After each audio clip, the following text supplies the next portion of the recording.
네, 안녕하세요. 네, 오늘도 만나서 반가운 덕비입니다.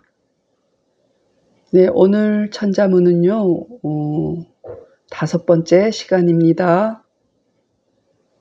네, 해함 하단부터 할 차례입니다. 네, 읽어봐야겠죠? 바다해 짤함 물하 맑을담. 바다해 짤함 물하 맑을담. 네, 해석하면 간단해요. 바닷물은 당연히 짜죠. 그래서 바닷물은 짜고 하수는 맑고 이렇게 해도 되고요. 중국에서 이게 한문에서 하가 나오면은 황하를 얘기하고요. 강 나오면은 양자강을 말해요. 그래서 여기서도 보면 요 뜻을 해석해 보면 황하라는 뜻이 되어요. 네, 그래서 중의적으로 생각하셔도 좋아요. 그러니까 그냥 단박한 물로도 보셔도 되고요. 여기 주해의 내용으로 봐서는 황하로 보셔도 됩니다. 네. 그래서 바다는 물들이 돌아올 바가 되어서, 그렇죠. 물이란 성질은 위에서 아래로 흐르니까 높은 데 있는 것들이 다 모여서 제일 낮은 곳이 바다잖아요. 그러니까 바다에 다 모여가지고 쌓여서 흩어지지 아니하여 이렇게 모여 있는 것들은 그게 또 아래로 이렇게 침전이 되는 거예요. 아래로 빠질 윤, 아래로 빠져 짜게 되고, 네, 아래로 흘러 짜게 되고 좀 고여서 농도가 짙어졌다는 얘기겠죠. 그럼 짜단 말이죠. 짜게 되고, 그리고 황하의 근원은, 그러니까 황하는 중국의 곤륜산이라고 있어요. 그러니까 매곤 배웠죠, 앞에서. 매륜이에요. 그러니까 곤륜산이라는 거죠. 매곤, 매륜. 곤륜산에서 나와서, 그러니까 발원지라는 얘기죠. 황하의 발원지는 곤륜산이에요. 우리나라 한강의 발원지는 검룡소라고, 그러니까 태백에 있는 검룡소라고 제가 언젠가 뭔가 말할 때 말씀드린 것 같아요. 그리고 그 태백에 갔더니 그 낙동강의 발원지인 황지연못도 있었다. 그 얘기를 했었던 것 같아요. 그래서 그 황하의 근원은 곤륜산에서 나와서 모든 물들이 침범하지 아니하여, 네, 아까 뭐예요? 그 바닷물은 짜다는 이유에 대해서 이게 많은 물들이 와가지고 그게 좀 침전이 되면 짜게 된다고 했죠. 그렇지만 그 하수에 우리가 그냥 식수로 쓸 수 있는 그런 그러니까 그런 물들은 모든 물들이 침범하지 않는다며 각자 고유의 성질대로 단박하다는 얘기죠. 침범하지 않아서 그 맛이 가장 맑으니, 그러니까 맑을담 단박하니 이치 아닌 게 없느니라. 이런 게 당연한 이치다. 자연의 이치다. 이런 얘기죠. 네, 그렇죠. 바닷물의 그 성질은 모여서 침전이 돼서 농도가 짙어지니까 짜고, 강물의 그 물은 각자의 고유의 그 단박함을 지니고 있으니까 섞이지 않았다는 얘기예요. 그래서 그게 이치다. 바다는 물들이 돌아올 바가 되어서 쌓여서 흩어지지 않아서 아래로 빠져서 아래로 흘러 짜게 되고, 황하의 근원은 곤륜산에서 나와서 모든 물들이 침범하지 아니하여 그 맛이 가장 맑으니 이치 아님이 없느니라. 네, 이렇게 또 있구나. 네. 자, 비늘린 자죠. 비늘린 잠길잠 깃우 날개상 혹은 날상. 비늘린 잠길잠 깃우 날개상. 네, 이것도 해석하면 쉽죠. 그러니까 비늘 달린 건 물고기죠. 이게 물고기 어자 있잖아요. 이웃린자의 발음이 있죠. 이런 거 형성문자예요. 그렇죠? 그러니까 비늘은 잠기고, 그러니까 물고기는 물속에 잠겨 있죠.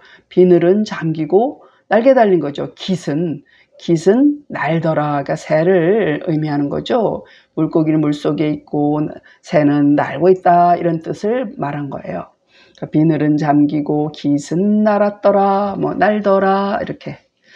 또 기에 말하기를, 자, 기 한문에 있어서 기왈 이러면은 얘기를 말해요. 얘기. 그리고 뭐 서왈 그러면 서경, 역왈 그러면 주역, 또 시왈 그러면 시경에 말하기를, 뭐 이런 얘기가 되거든요. 그래서 앞으로 문장 볼 때 기왈하면 얘기라는 걸 알 수 있어야 되죠. 그러니까 얘기에 말하기를. 이 벌레 충자는 찾아보면 동물의 총칭이란 말이 있어요. 그러니까 비늘 달린 동물은, 이게 벌레는 이러면 웃기잖아 좀. 그래서 비늘 달린 동물 360가지에, 그러니까 이 당시에 360가지라고 이렇게 얘기를 했네요. 그러니까 1년의 주기와 같게 얘기를 하는 거예요. 그러니까 음력으로 보면 1년을 365일로 봤으니까 360일 내지 355일을 봤으니까, 그래서 보통 그 동물의 가지수를 360으로 놓고 보는 모양이에요. 왜냐하면 그 다음에 또 여기 깃 달린 짐승도 360이라고 되어 있으니까. 그러니까 그거에 대한 근거는 잘 모르겠어요. 지금이야 뭐 이 가지수가 달라졌겠죠. 이 당시에 이렇게 주회를 낼 때 이렇게 생각하신 거예요. 그래서 그런 비늘 달린 짐승 중에 짐승 360가지 중에 용이 으뜸이 되고 짱이 되고, 그러니까 용이 가장 으뜸이고, 그러니까 용을 표현할 때 비늘이 있다고 생각을 한 거죠. 사실 용 보신 적 있나요? 없잖아요. 상상의 동물이라고 우리는 알고 있잖아요. 그리고 또 깃 달린 짐승, 그러니까 깃 달린 동물 360가지 중에, 이런 얘기야. 그것도 봉황봉자죠. 봉황이 으뜸이 된다 하니, 이제 봉황도 본 적이 있으신가요? 없죠. 이것도 용이나 봉황은 상상의 동물이에요. 그래서 비늘 달린 짐승은, 비늘 달린 동물은 어디 살아요? 비늘 있는 건 물속에 숨어 있고, 숨을장으로 보세요. 감출장이니까 물속에 감춰 있고 이러지 말고 숨어 있고, 또 깃 달린 동물은 어디? 깃 달린 거는 허공에 나니, 다 그 본성이라. 뭐 날개 달렸으면 날아야 되고, 비늘 달렸으면 물고기를 이렇게 꼬리 치면서 물을 헤집고 다녀야 할 거 아니에요? 예, 그 본성대로다 이런 얘기예요. 아이들 가르치는 뭐 계몽편 이런 데 보면요, 자세히 그런 게 가르치는 그런 게 나와요.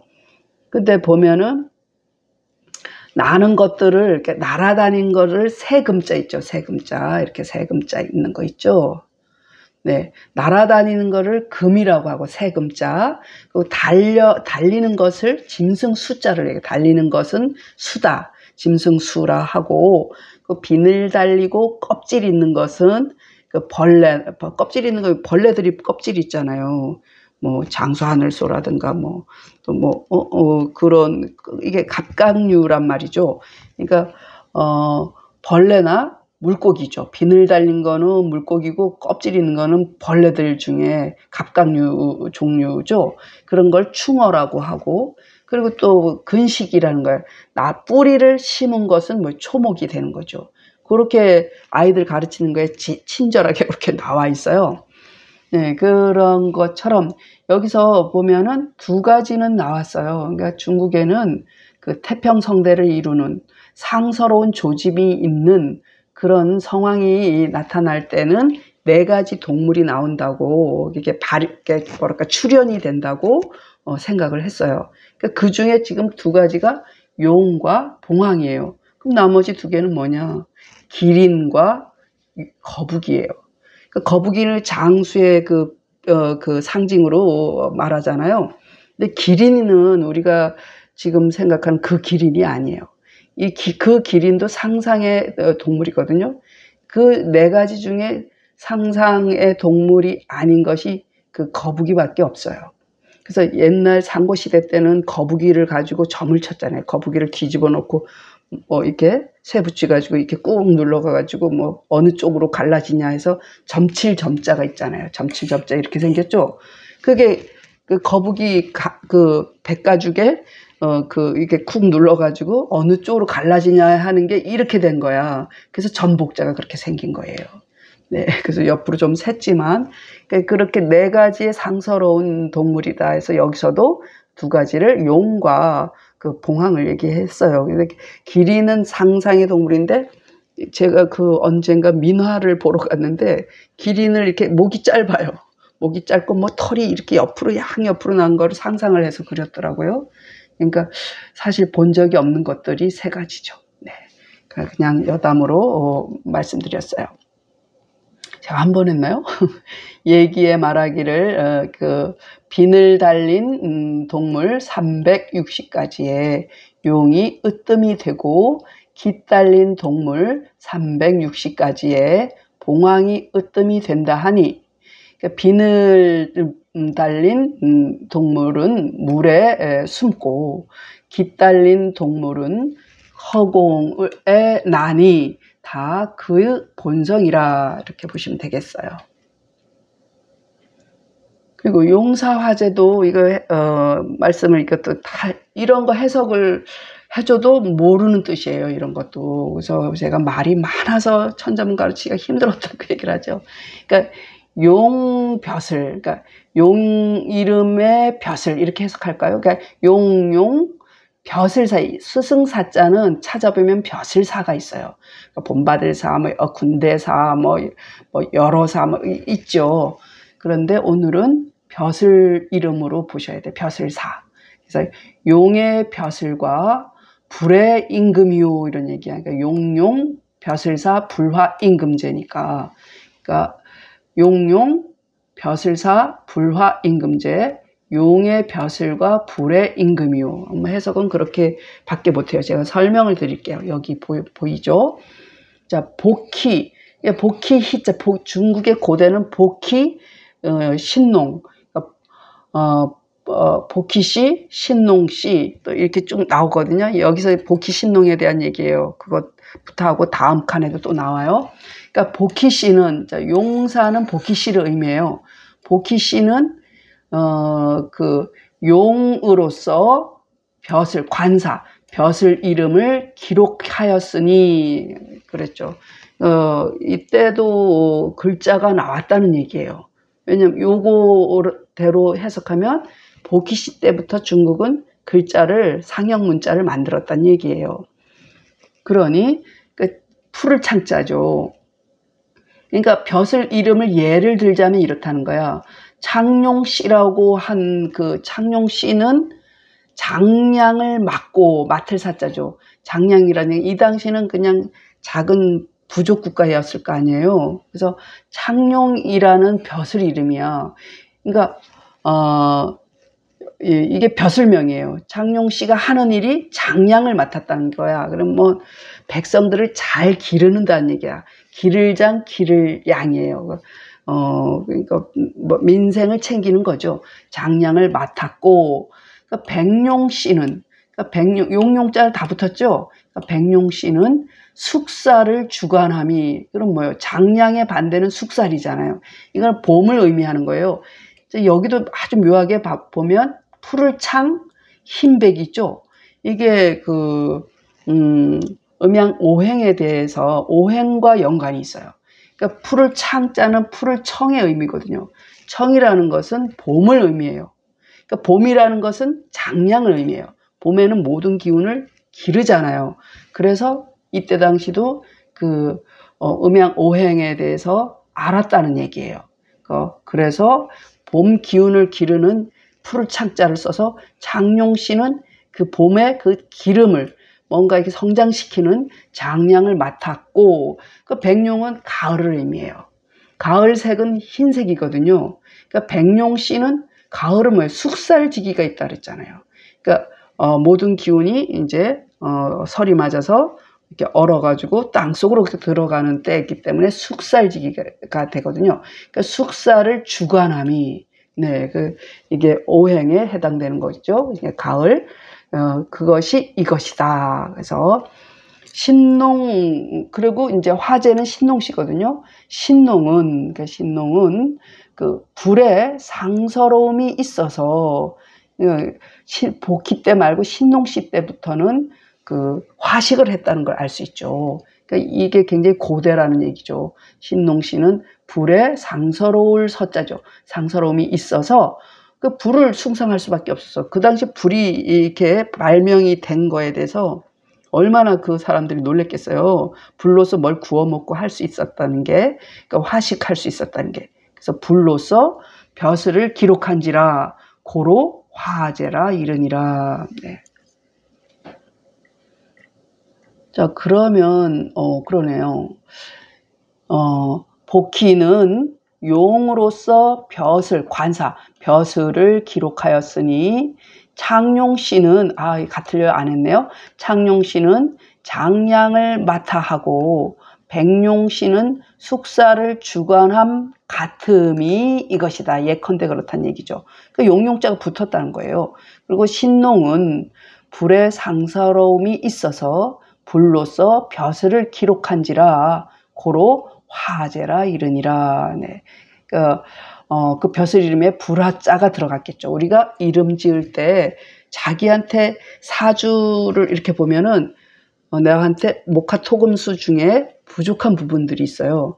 그러면 그걸 보충할 때 이름에다가 넣어요. 네, 그렇게 해서 기운을 살리는 그런 느낌을 짓는답니다. 제가 짧은 장명으로 그렇습니다. 네, 다시 다 했죠? 읽겠습니다. 그러네. 네, 얼른 해야겠어요. 많이 못했네요. 그죠? 오호. 해함 하담하고 해는 위 충수 소기하여 저기 불산하여 유나 작함하고 하원은 주로 곤륜하여 제수불침하여 기미 죄다마니 막비리하라. 린자무상이라 기왈 린충 360의 용이장이요 우충 360의 봉이장이라 하니 린충 장어수하고 우충 비어공하니 개기성야라. 용사화재요 복희 일용기 관사하니 여창룡시사 장량하고 백룡시주 숙사리 시하라. 신농은 유화서하야 이화 기관이라 고로 오왈 화제라.